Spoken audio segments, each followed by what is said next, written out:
And speaking of Manmarziyaan, Anurag's film, I would say that if there's one film that I would pick to showcase your range and what you can do and also what you can bring to a film, it would be that film because it's, I just love that film. I love the music in that film. I love the love triangle in that film.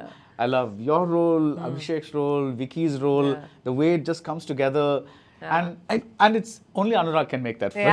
Just kind of, only Anurag can make a love story which is like that. That's I get really, in my head, I get really boxed in terms of like, if I have done this, like when love stories come to me, you need to really go a level higher for me to do another love story. Because I'll give you an example, like spy thrillers are working now, right? It's in the trend. But I did it with Naam Shabana and Baby and that worked brilliantly for me. So if you want me to do a spy thriller now, which does come my way very often because it's the flavor of the season, I want to do it only if it's going to up the game from there. Otherwise, I'm not interested in doing it. The same goes for the love story because nowadays, if you see these very toxic love stories are in trend. But I did such an amazing love story a few years back. Now, if you want me to do another love story, then you need to up the game from there and only then I can do it. I don't want to spoil the sanctity of doing something that was so good.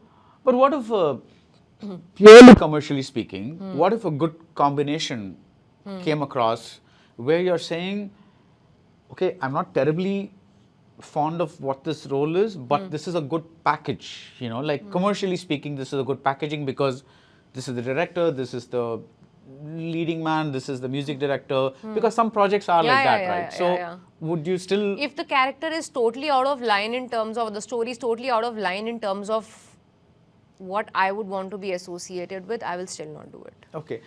But otherwise, it's the director who ends up being the reason for me to do the film. Even if the script is not 100% there, if I really want to work with the director, I'll still do it. But how about, so just for argument's sake again, what about saying that I don't identify with this girl, but it's fiction and it's somebody else's character, but let me try to embody that girl to the best extent that I can. 100%. What about that 100%. argument? Character, you can, like, of course, like if you say example, Badla. I don't identify with that girl. I don't want anyone to identify with that girl. That's Taapsee. Please don't do that. I don't murder people. So, but the takeaway of that film is something that I'm really mindful of. And I'm okay with if some other actor doesn't want to think like that. And it's their career. They're allowed to make those decisions. I don't want to make that decision. I remember there was a film where they wanted me to play a really... a girl who rises from rags and uses all the wrong means to reach the top, and eventually she is glorified in the end because she was just so smart in the way she tricked everybody on the way. I had to say no to that. Okay. Because I was like, I'm not feeling nice after finishing the script that this particular character has this kind of glorified, heroic end to it. Right. So I'm not feeling nice about it. So I don't want to do it. So your gut plays a lot in the way... My gut plays a big role. Otherwise, I would have probably been somewhere else in life right now with very, very heavy paycheck and some really like big films in my kitty. But you're having big films. They are very big. See, the fact that I have an image of my own is a big thing. Right. A lot of actresses, they come and go and do the biggest films. They still don't have their standalone recall value. So I cherish that. That's big. That's what I was missing when I was working in those Telugu films, where I was craving for people to write about me beyond one line.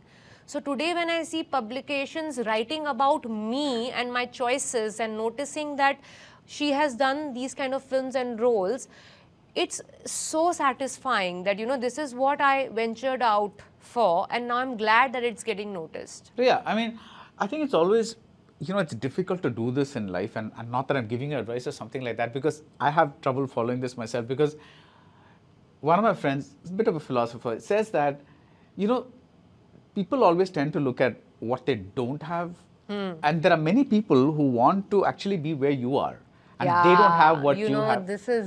It's very logical, but it's hard to practice. It is very hard. Yeah. I have to I have to tell this to myself every single day.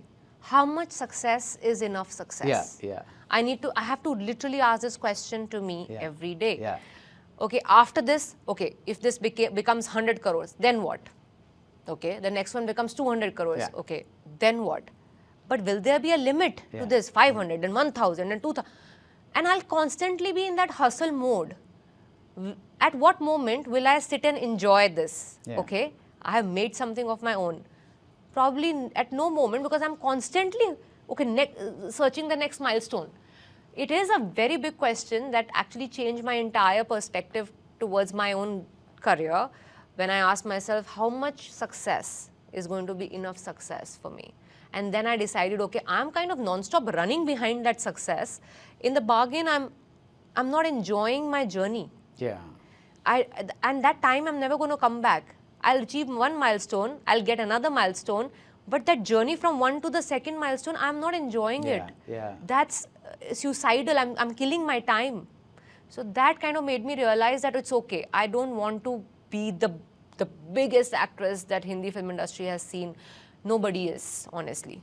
Everyone, when you go away, few years later, Somebody else will come. Yeah. I want to live happily for myself, Yeah. not to convince people that I'm the best actress around. I don't want to run that race. So that really gave me a lot of peace of mind. But is that easy to practice? No. Yeah. It's not. It's everyday job because this industry, it's splashing things in your face on daily basis. Things that are sometimes not even true. You will see people who you feel are not as good as you getting films that probably you wanted to do. Mm-hmm. You're chasing those films, but you're told you're not the kind of actor we are looking at, or you're not the kind of name we are looking at. You're constantly, especially the path I have chosen, I'm constantly proving myself with every film, because the moment I don't prove that I'm good enough, or the moment I'm not good enough in even one film, it'll show a drastic dip in the kind of work I get. So it's very, very scary. This profession is, because there's someone who's ready to take your place the moment you slip a little bit. Mm-hmm. It is that crazy competitive.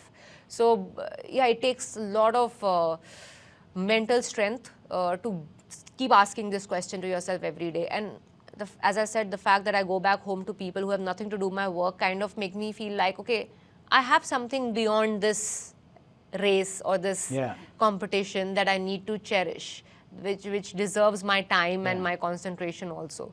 So that kind of makes me feel like, okay, I'm happy where I am. It's not that bad. It's like they say, right? It's like there are two things that are very difficult in the film industry. One is to enter it, and one is to sustain a career in it. So it's like both are difficult. Right? It is. And to sustain your mental it's standard is the most difficult thing.